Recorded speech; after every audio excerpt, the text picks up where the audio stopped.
Welcome food fans, picky eaters, the flavor curious, and everyone in between. Nothing makes good food better than good conversation. And your table is ready. Come right this way to the Food For ThoughtCast with your host, Melissa Reagan. But you can call her Chef. All right, let's get this episode started.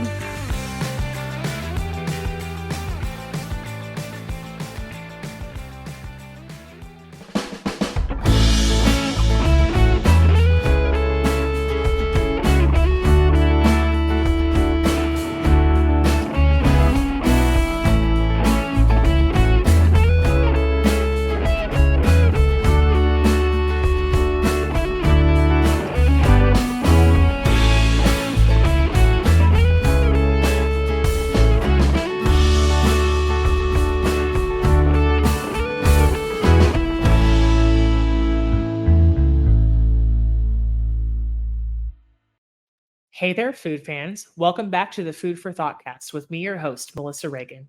As always, you can call me Chef. I hope you're having a wonderful week so far.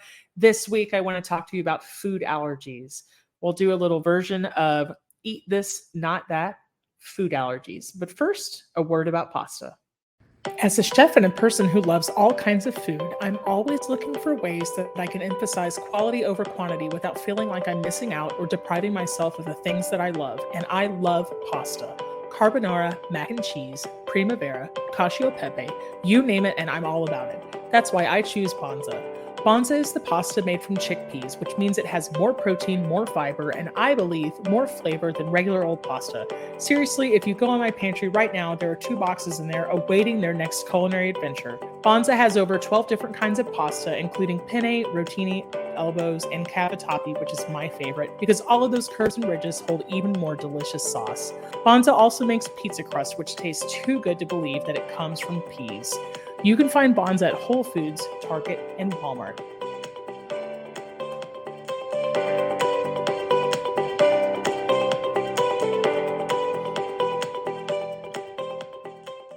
All right, welcome back. So I have a list here of 20 of the most common food allergies. Some you may have heard of, some you might not have. Let's get into it. So at the bottom of the list, or least common, or actually, we won't call it least common, but we'll call this one rare, is spices or specific spices, right? These could be anything from coriander to cinnamon to garlic, which is actually in its own family of food allergies. There are also situations where you might be allergic to nutmeg or mustard itself, mustard seeds, or mustard powder, which is the seasoning that's made from the dried and ground seeds. But next we have onions. So it's very rare that somebody's only allergic to onions. Usually people are allergic to allium or everything that's in the allium family, which is onions, garlic, shallots, leeks, scallions, and then yellow, white, and red onions. Mushrooms. So allergies to mushrooms are pretty special, specifically because these are not common in a certain age range. So you can have, these can be sudden onset, in other words. Like a lot of milk allergies will come on before you've reached the age of 5, or like peanut allergies are very common in children of a certain age. But allergies to mushrooms and things that are fungus related, right, can occur at any time. You can grow in and out of them.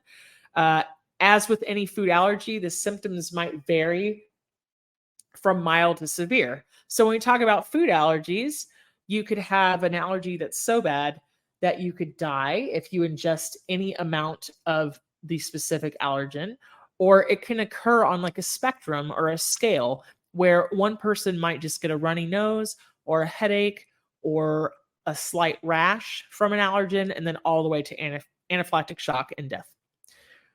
Pumpkin is a very common but lesser known allergy. So this could be anything from the seeds or the flesh, like pumpkin flavorings.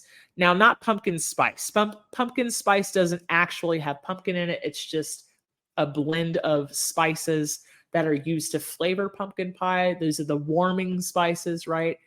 that are used to complement the flavor of pumpkin, since it's a bitter, nasty gourd and doesn't deserve any love. I'm sorry, I forgot what episode I'm doing right now, but you can cancel me if you want to. That's fine. I don't like pumpkin. But I digress. Potato allergies, a little bit lesser known. These could include any reactions like itchy eyes, runny nose, even sneezing, or rhinitis, which is a fancy way to say that you have a runny nose or your nose is stopped up. Bell pepper allergies. Sometimes these are by themselves, like specifically bell peppers. Some people can be allergic to capsaicin, which is to say that they are allergic to anything that's in the chili family. The capsaicin is the chemical compound that makes peppers spicy. You can find it in the seeds and the ribs, like the white stripes that are inside peppers and chilies. Sometimes if people are allergic to bell peppers and potatoes and mushrooms and tomatoes and even tobacco, these are all part of a family called nightshade. It used to be called deadly nightshade. Back in the day, people mistakenly thought that everything that grew in this family was poisonous or even evil. Avocado allergies, more common than you think. Some people with latex or tree pollen allergies also have an allergy to avocados or a sensitivity to avocados. Any reactions to this could include like mouth and throat itching and inflammation or swelling. Carrots and celery, a few of the lesser known allergens. Triticale is considered a more well-known allergen, but not one of the top 8. And so when I say top 8 allergens, that is because here in the United States, the top 8 food allergies are required to be listed on labels. Both in the nutritional information, they have to be highlighted or, somehow specified in the ingredients as well. Triticale is a hybrid grain that's created by crossing wheat and rye together. Usually you can't buy it by itself, but it's used to process other things or to make other things taste good, like bread and baked goods, for example. Then we move into the top 8 allergens. These are wheat or anything that's processed next to wheat or comes into contact with wheat. So a really good example of this is soy sauce. So soy sauce is obviously made from soybeans. The top allergen in soy sauce is going to be soy, right? Makes sense. But there's also wheat used in the processing of soy. So people who have a wheat allergy or a gluten intolerance or a wheat sensitivity should stay away from something like soy sauce. See, that's one of the sneaky ways that a food allergen can be not only in more than one place, but not where you would think. And then fish and shellfish, of course. This is anything that's freshwater or saltwater that is considered seafood or lives in a shell or has a shell. So shrimp, prawns, which are basically the same thing, but fancier. It's just another name for shrimp. Don't be alarmed. Usually prawns in a culinary sense refers to a shrimp that still has the head on it. That's lovely. Crab, lobster, and then the mollusk side of the family, right? Clams, mussels, oysters, scallops, octopus, squid, abalone, and snail. Abalone is just like a bougie clam, basically. It's delicious, though. So shellfish allergies typically tend to be the more dangerous type of allergies.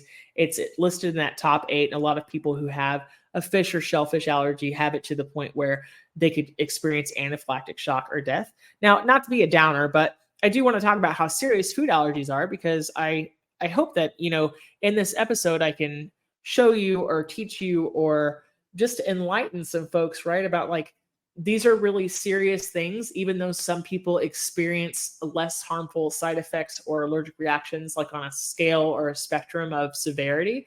But it's really something that you have to watch out for. I've had people say to me over the years, or I've heard, some people on social media will be like, well, like in my day, everybody wasn't allergic to everything. Well, no, the science got better. People actually had food allergies. We just didn't have the testing and the technology now to be able to recognize it. So it's really important if you're cooking for yourself or a loved one, or you're buying groceries, right, that you just be aware of what is in what. The thing about fish and shellfish allergies, though, is that you can experience like very different symptoms when you have allergic reaction to these. So sometimes it's swelling, sometimes it's redness, but you also have like the gastro symptoms, right? It could be like stomach pain and vomiting. Soy allergy, one of the super common allergies. It's more common in infants and babies. You can grow in and out of this allergy. But what happens when you have this allergic reaction is that your immune system is attacking a specific protein. So soy is a legume. It's an excellent source of protein, and thus the reaction. You can have reactions to this like a runny nose, itching, and a rash, or like asthma symptoms. We move up the list to, the biggest allergies. You have sesame, and that's obviously going to be anything that's made with sesame seeds, the seeds themselves, or the seed oil.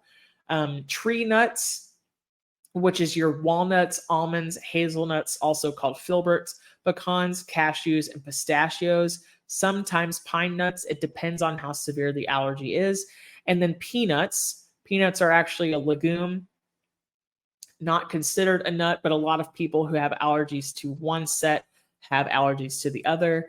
And then egg allergy, and then lastly a milk allergy, and that's anything that's comes from a cow that's not the meat, basically. Butter, cream, half and half, milk, cow dairy products, and then anything that contains milk, which is a lot of soups and sauces, obviously baked goods, etc., etc. So I would love to talk about what is the allergen and where are some sneaky places that it hides. Peanuts, for example. There's a couple of places you may not think to look for peanuts. So on the label, you want to look for words like, obviously, peanut oil, arachis oil, that's ARACHIS oil, arachidic acid, that's ARACHIDIC acid, obviously peanut oil, peanut butter, hydrolyzed plant protein, a really interesting answer that I came up with when I was researching this topic. So hydrolyzed proteins, hydrolyzed vegetable proteins, and hydrolyzed plant proteins are often these words that you can find on things like meat substitutes and dairy substitutes, like vegan prepackaged items, right? Veggie burgers and, vegan sausages and things like that. But you'll also see peanuts in other forms on labels for other things. So Valencia, for example, not talking about a Valencia orange, but Valencia is a variety of the peanut plant. The leaves of Valencia have been used in processing for different things like body care products and makeups. Now, in the past, where like cosmetics companies would have used things like whale blubber as a carrier oil and other less, ethical carrier oils and fat sources, they are now using like peanut oil and peanut derivatives. So if somebody has a severe peanut allergy, they have to be careful, not just about what they put in their body, but usually this is a really high cross-contamination percentage allergy. So it could be any facility that processes peanuts, or the equipment may have come into contact with peanuts and tree nuts. Like you might have seen that verbiage on the back of a food label. So it's just very important to keep a lookout and know exactly what's in your food and where it's coming from. You might also see things like earth nuts, ground nuts, goober nuts, mani, new nuts, or kernel paste. These are other alternate names for peanuts or peanut products. So some places that you'll commonly find peanuts is obviously anything that's got it in the name, right? Like peanut sauce, peanut butter cookies, peanut butter flavored ice creams, things like Reese's, Butterfinger, right? Some less common places that you might not think about finding peanuts are in dog food for flavor, dog treats. Usually it's peanut butter flavored, but it doesn't have to be. There are some other flavors of dog treats that'll use peanuts to make it taste better or be more appealing, because most dogs like peanut butter. I've never met one that doesn't. I mean, if you know of one, like, do reach out to the show. But there are also non-food places where you would find peanuts, not just body care products and cosmetics, but Some birdseed contains peanuts or peanut derivatives or has peanut oil to make it more, desirable and palatable for birds, like it attracts them. Ant traps and baits, commercial roach traps as well. These things can also contain peanuts, peanut oil, or peanut derivatives. And then tree nuts, of course, right? You're going to find these anywhere. You might have the nut in the name or you might not, right? So baked goods, crackers, different types of cereal, granola bars, obviously trail mix, things like pad thai, peanut butter based curry, like massaman curry sauces, trout almondine, which is a really fancy way to say, hey, there's trout and we also put almonds in this. Tree nut oil is in all sorts of products. Pralines, usually made out of pecans. Salad dressings sometimes feature a different nut oil for flavor. Things like Nutella, obviously it's a chocolate hazelnut spread. Things like nougat. Nougat is in candy bars. This is nut-based. Pesto, typically made with nuts. Different types of liqueur. So for example, like amaretto, typically contains almonds. And then natural flavorings and extracts. Obviously, right? Like an almond extract. And then in different desserts where it's in the name, like a walnut bread or pecan pie. So you just have to be wary of what's on the label and know what is in your food. If you can't pronounce it and you've never heard of it, and then further still, if you or a loved one has a food allergy, the labels become extremely important. And then also milk and dairy. So artificial butter, butter flavorings, and butter flavored oil could have dairy. Obviously, soups, soup mixes, they're going to put powdered milk in these to make them creamier, to make them look and taste better. Soy-based and rice-based cheeses, not always 100% vegan, so you have to check the labels there. Malted drink mixes, obviously, right? Like malted milk powder, if you're looking at Whoppers or, Nestle Quick chocolate milk mix and things like that. Deli meats and hot dogs can be places where they hide dairy products. It just makes things taste better. Coffee creamer, if it doesn't specifically say non-dairy creamer. Crackers, obviously chocolate, candies, different candy bars. Caramel coloring and flavoring can also contain milk and dairy, and you wouldn't know it. Instant mashed potatoes, excuse me. Obviously, right, they're going to put powdered milk in there to make it taste better. Medications, even some canned fish can have dairy. So on the label, you'll be looking for things like casein, rennet, whey protein isolate, whey protein concentrate, dry milk, milk solids, hydrolyzed casein, lactose, lactoferrin, lactoglobulin, milk derivatives, milk fat, milk proteins, modified milk ingredients. You'll be looking for those. Those are the red flags that tell you this might have, cow dairy in it. Eggs, obviously, they're going to be in baked goods, cookies, cake, gluten-free bread. This is an area that a lot of people don't think about. When you remove something from a product, like you take gluten out of a bread, you're going to have to add other things to it to make it taste better or to kind of replicate that texture. So a good, way to do that is to put eggs in it. You might need sugar, you might need salt, you might need fat. When you're taking something out of a food where it's usually there, then a lot of times you have to adjust for things like appearance, texture, and flavor. And that might mean adding another, allergen in some circumstances, right? Mayonnaise typically contains eggs. Any meat product that's formed or caked or pattied or loafed, right? Like think meatballs or meatloaf, that's usually going to have eggs in it as a binder. Fresh pasta has eggs. Dried pasta doesn't, but it might. So you'd have to check it. Obviously, egg dishes, right? Quiche, souffles, creamy dressings that get their creaminess from eggs, like Caesar dressing, for example. Egg-based sauces like hollandaise. But some places you might not think to look for eggs. A whiskey sour traditionally is made with an egg white. That's what makes it creamy and frothy. A lot of bars don't, but some bars do. So if you had an egg allergy, you would want to watch out. Imitation crab with a K or mixtures of different seafoods can use egg whites as a binder. Foam and milk toppings on coffee sometimes contain eggs. Different craft materials, some glue, some hair care products, and some medications can contain eggs as well. And then fish and shellfish, you might not know this, but pet food, even if it's not fish flavored, some lip balm and gloss, some deli meats and hot dogs, marshmallows. This is from the gelatin in the fish bones. Worcestershire sauce. Did you know that besides being delicious, Worcestershire sauce is basically where they just put fish in a barrel, let it rot and go bad, and they put a spigot in it and they drain the juice, and it's amazing and delicious. And I hope I didn't ruin it for you. Like, it's not going to stop me from eating it. It's fine. I hope it doesn't stop you either, but just know that it contains fish.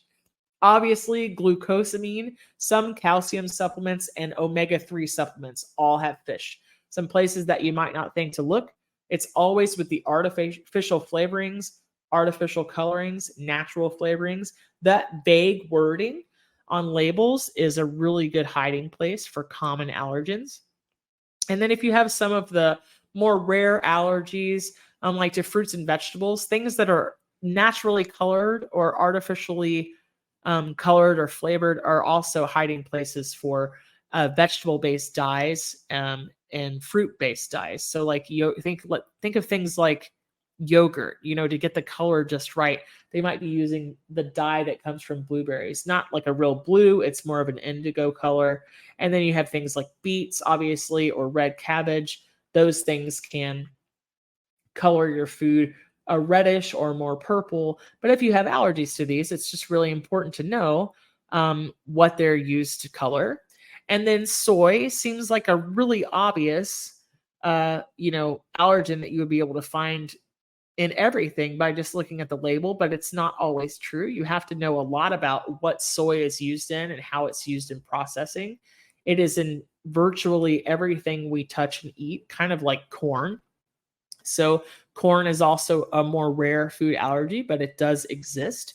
So when you're looking at labels and you know that you or a loved one or whoever you're buying for, or whoever you're cooking for has a soy allergy, you'll want to be wary of things like soya, which is just how the rest of the world, refers to soy.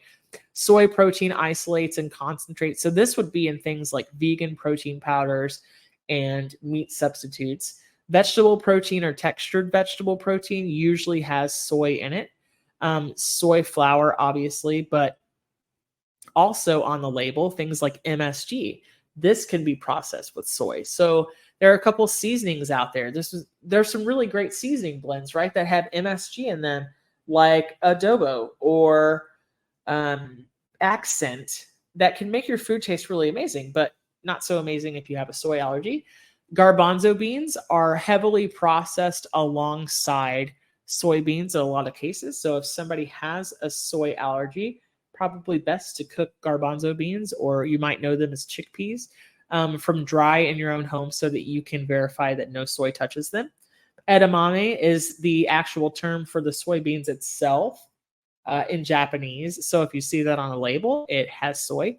Natto is the name for fermented soybeans. Likewise, bean curd and tofu, two different processed forms of soy. And then some places where you might not think that soy would be are infant formula, mayonnaise, even when it's not vegan. It shows up in these as soybean oil or soybean oil solids. Thickening agents like, thickening powders and things that you might use for soup or to thicken pureed foods for like maybe people that can't swallow so well. A lot of times there's soy in these. Cosmetics and soaps, again, soybean oil is a great carrier. It has a neutral to little smell, and it's very handy for things like lubrication when you're talking about medicines and baking.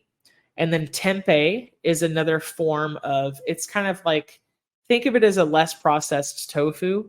And when you think of the word processed, don't attach any good or bad to it. It's just that tofu is you've boiled the soybeans down with water until they're thick and pressed it into a mold. And tempeh is more of a, you know, it's just less processed. I don't know how else to describe it. It just has a different texture. We'll put it that way. It just is not as fine as tofu, right? But that's still soy based.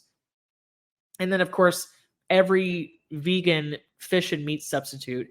But meat products that have fillers like burgers, even when it's not a vegan meat substitute, you're going to find soy in these. Deli meats come into contact with soy, cereals and crackers, canned vegetables even. And then chewing gum of all places can be a source of soy. So if you or somebody you know has a soy allergy, those are some places to look out for. Sesame seeds, I thought it was really interesting. Sesame seed oil is also used in cosmetics and soaps. Researching for this episode really made me reconsider what I put on my face and on my body and on my skin. I don't have any of these food allergies, but I just thought it was really, really fascinating. Mustard is obviously used in things like, spice mixes in its powdered form, or mustard seeds, or it's used in pickling as well. Obviously, sauces, salad dressings, sometimes gravies or dips. But one of the things that mustard shows up in where you wouldn't think is prepared meat products, specifically sausages. And it also shows up under that vague wording of natural flavorings. Sunflower seeds show up in bird feed a lot, in different animal foods. So this could be livestock feeds or pet foods. It's another one that shows up in cosmetics and soaps. So other seed spreads might contain sunflower seeds. So it can also be processed on the same equipment that peanuts have been processed on. So it's something that you have to reach out for. And then sulfites, not one of the top 8, but it can be a pretty severe allergy. And it's not a thing that's mentioned. It doesn't get like as much press as like a peanut allergy, for instance, but it shows up in a lot of places. So sulfites are naturally occurring in some foods like grapes. And then where they aren't naturally occurring are used as an additive to increase shelf life or help flavor certain items. And so sometimes you'll find it, added in a chemical form as potassium bisulfate or sodium bisulfate or dithionite, or you'll see it as sulfites with a pH or an F, right? Or sulfur dioxide. And these are things that like keep dried spices from clumping together, or it keeps dried herbs, fresher, longer, or it really helps like frozen French fries retain their crispiness, or in things like dressings and sauces and soups, it helps them look a certain way or feel a certain way, right? But if you're allergic to this, you really have to be careful because it can cause all sorts of things like face flushing and headaches and runny nose. And so sulfites also exist as a byproduct of like natural processes. And so what I mean by natural processes is like fermentation. So when you think about things that are fermented, right? Like vinegar, beer, both alcoholic and non-alcoholic, cider, wine vinegars. Wine itself is a source of sulfites. Baked goods, it's used in commercial baked goods to extend the shelf life. Things like dried fruits, bottled lemon and lime juices, it's used as a preservative there. Canned frozen fruit juices, canned and frozen fruit juices. I tried to make everything one sentence just now. So canned and frozen fruit juices and vegetable juices. It's used in cereal, cornmeal, cornstarch, crackers, all condiments, basically, right? And then fruit syrups, gelatin, jam, jellies, preserves, molasses, and pectin. It's crazy the amount of places you will find sulfites, and then it has all the other names that can be on the label. So definitely something to look out for if you're allergic to sulfites. And you can have a sulfite sensitivity as well. A lot of people will realize this is the case when they drink red wine and they get a headache or a runny nose. Sometimes it can be sulfites, and sometimes it can be pollen, like from the grapes. So definitely some interesting things to think about. I want to do a little version of eat this, not that. So to round out this episode, let's talk about some ways that you can substitute for common food allergies. So some of the most common, obviously, if you're using milk for a baked good, you can one-to-one substitute any milk or dairy substitute that you would like to use, right? So when I say one-to-one, it means you don't have to add anything to it. If you're using a cup of dairy milk or a cup of cow milk in a recipe, you can substitute an equal amount or a cup of rice milk, cashew milk, almond milk, hemp milk, coconut milk, or soy milk, or oat milk, right? Of course, that is, unless you're allergic to oats, unless you're allergic to nuts, unless you have a coconut allergy, unless you have a seed allergy. Then you have to do a little bit more detective work. But these work really well as a substitute for milk. Now, there's some instances where if a recipe calls for heavy cream, you're going to have to not only substitute the milk with a liquid of some kind, but you're going to have to add a little fat as well. For my money, using rice milk and coconut milk and then soy milk are the best, those are the best substitutes for a savory application. Like if you're making, a pasta sauce, for example, these are kind of the stand-ins in my experience that you can get the closest to the original flavor, just depending on what the recipe is. And then in baked goods, some of the milks that tend to be sweeter, like a canned coconut milk, for example, or, the nut milks are really good in applications where you don't mind a little bit of sweetness. So like smoothies, baked goods, maybe in your coffee. Coconut milk can work really well in like Asian applications. Like if you're already making, a Thai style dish, for example, that flavor really works well in that direction. The only thing I would recommend is that if you have a recipe where you have to boil the milk, I don't recommend oat milk. It kind of stacks up on itself, and the gums that they put in there to kind of mimic that dairy texture, they just don't boil very well. It ends up sticking a lot. So it doesn't work great for like a pan sauce, but it would work fine for like cookies, if that makes sense, because it's grain based. And then of course, if you're going to use a dairy substitute for milk in a savory application, you just want to look for the unsweetened and like not vanilla flavor of those milks. And then for butter, it's the same thing. You can find dairy-free margarines. And of course, if you have a soy allergy or somebody who's eating your food has a soy allergy, you want to be on the lookout because a lot of butter substitutes like margarine has soybean oil. So you would look for something that was like olive oil based instead.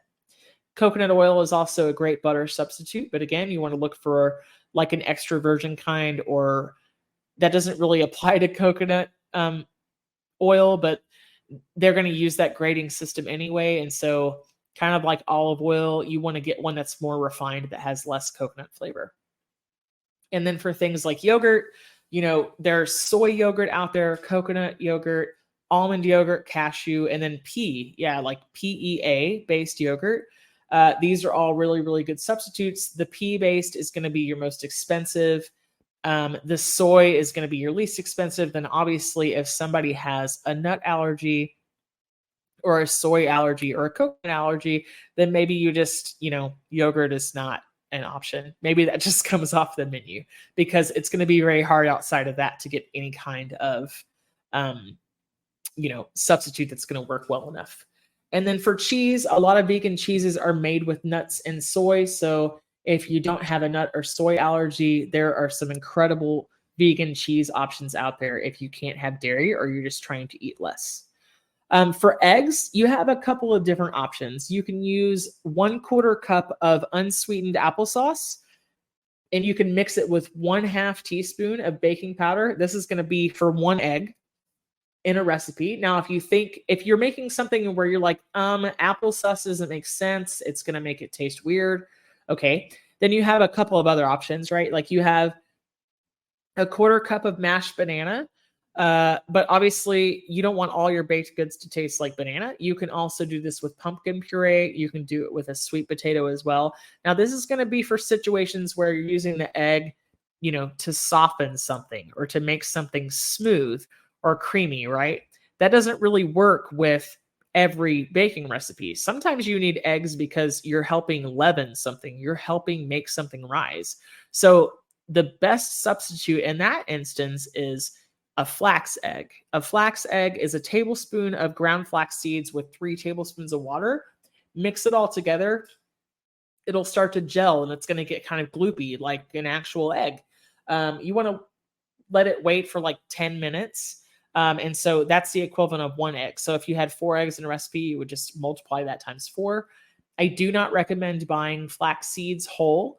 If you need them for a recipe, I'm sorry, I don't recommend buying them pre-ground. So that is to say, if you need flax seeds for a recipe, if you're going to start using them as an egg replacer, or you're going to put them on your oatmeal, or you're going to put them in a smoothie, buy them whole and then grind them when you're ready. You can get like a great coffee grinder or countertop like spice grinder for like $10, $12. That's because the ground flax seeds will go bad faster. And also, who doesn't want a spice grinder in their life? Like, it's amazing. You can make all your own blends. Like, yeah, let's do that. Let's have that be a thing in 2023. Like, if you don't have one of those, you should get one. All right. And then you have another option too. So you can put 2 tablespoons of water with a tablespoon of an oil of your choice. Really, canola oil works best for this. It has just the right consistency. And you can whip those together with 2 teaspoons of baking powder. Now, oil and water obviously don't mix very well. So what I would recommend is dissolving that 2 teaspoons of baking powder into the 2 tablespoons of water, and then mixing everything together with that 1 tablespoon of oil, and use a whisk and really get after it so you can emulsify it as good as you can. And then, if none of these things seem right for your recipe, or it's an instance where it's not going to work, then there's also like powdered egg replacers you can buy. They get pretty pricey. So my recommendation is, if you're looking for some egg-free alternatives for baking, there were 4 good options there, right? If you are using eggs in a savory application, you have a couple of options. Like, there are dry pastas that obviously aren't made with any egg. You can use a product like Just Egg, which is mung bean based. It's a vegan egg replacement, and it's really good in situations where you're going to see the eggs, like quiche and omelets and scrambled eggs. It's actually fantastic, believe it or not. And then Just Egg makes frozen egg patties like you would find on an Egg McMuffin that heat in the microwave and have the same texture as eggs, and they are extremely impressive. And then there's always the good old standby if you don't have a soy allergy, and that's a tofu scramble. If you season just right and add some tomatoes, chopped up peppers, maybe some green onions, little paprika, it can almost be there for eggs, right? And so if you're new to something like that, if you're new to tofu or an egg replacement, I always tell people, I mean, even if it's not an allergy, right? Like, maybe if you're just like, hey, I wanted to give this thing a shot, but I wasn't sure how to use it. I always recommend to people, just combine it with other things you like. Like, a really easy way to start is, okay, I'm going to make breakfast burritos. And instead of the eggs, I'm going to use this recipe I found for tofu scramble, but I know that I might not be used to the texture right away. It's something I want to work into my diet. So guess what? Like, I'm going to put it with pinto beans. Like, I'm going to make, this fake egg and black bean breakfast burrito. I know there's like 10 people that listen to the show right now that are shaking their head and going, I'm never eating that. Eggs are good enough for me. I'm just saying, if somebody out there is trying to eat less meat or eggs for whatever reason, this is not propaganda. I'm just saying that combining tofu with something else is a really good place to start, because on its own, it doesn't really have any flavor of its own. But there are some really, really great egg replacements out there. But yeah, for baking, I gave you 4 options. Honestly, there's some recipes where you don't have to replace the egg. Cornbread, you can get You can look up a vegan version of cornbread that works really well. That'll have baking powder and baking soda in it. Waffles and pancakes, super easy to do without eggs, as are cookies. Obviously, the only thing that's going to be hard to replicate, without eggs, if you're trying to make something for somebody that's allergic to them, is a meringue. Meringue is super hard to do, but it's not impossible to do because you can use aquafaba, which is the liquid that's found in the can of chickpeas. So the next time you're using a can of chickpeas or garbanzo beans, whatever you call them, they're the same thing. You can drain that juice. It's called aquafaba, and it's pretty magical. If you whip it with a mixer, it will get fluffy and start to build volume, just like egg whites do. And you can use it for things like meringue cookies. You can use it for macaroons. You can use aquafaba to make vegan mayonnaise. And you can also use it for things where you would use egg whites like chocolate mousse. It is pretty darn impressive. And then peanut butter or peanut allergy, right? If you are dealing with a peanut allergy yourself, or you're cooking for somebody that has one, you can look for seed and other nut butters unless they also have a nut allergy. You have to be super careful because a lot of things that contain nuts are produced on equipment, or they share a space with peanuts, and then vice versa. So you just have to be very, very careful. But peanut butter is a situation where, like, sunflower seed butter or sun butter or soy butter are two really, really good substitutes for peanut butter, whether in baking or whether you're just making a sandwich, or maybe you're putting on a rice cake. And then for wheat, you can substitute things like rice, corn, millet, potato starch, tapioca starch, quinoa, and then oat flour. These all make pretty good substitutes, but for my money, King Arthur has a gluten-free flour that is a cup for cup substitute.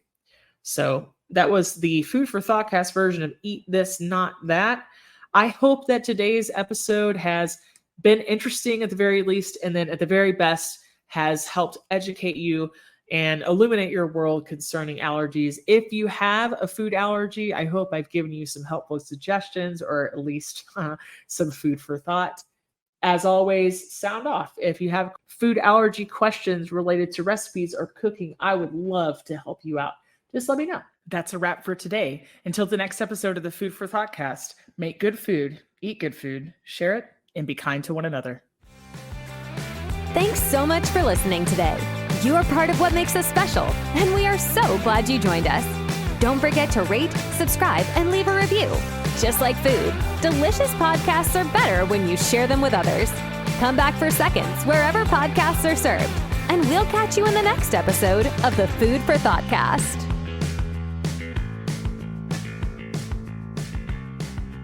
You can find us on Facebook and Instagram at the Food for ThoughtCast, or at www.foodforthoughtcast.com, where you can link to all podcast players, or you can send us an email at foodforthoughtcmc@gmail.com.